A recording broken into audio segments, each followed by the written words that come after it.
Today we'll walk through installing your faux wood blinds. Before you begin, check your box to ensure your window treatment is as ordered and your install guide and hardware is included.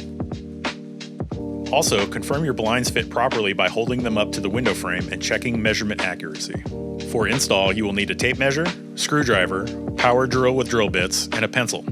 You may also need a level, and for taller windows, a ladder. Consider drywall anchors if mounting directly into drywall without a stud. Your first installation step is to mark the drill sites for the brackets. These ones will be mounted to the side. Drill the marked points and screw in the brackets. Make sure to attach the valance clips to the headrail before installation. We recommend placing the valance clips 6 inches from each side.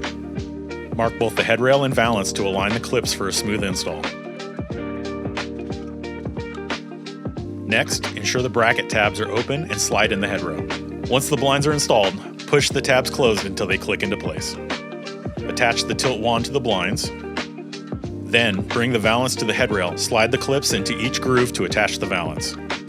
We recommend testing your blinds by raising and lowering to ensure even movement. Make sure to also test your tilt wand by rotating the slats open and closed. We also want to check for proper tension by stopping it mid-window. From measuring to installing, we're here to help you every step of the way. Find us at blindsgalore.com.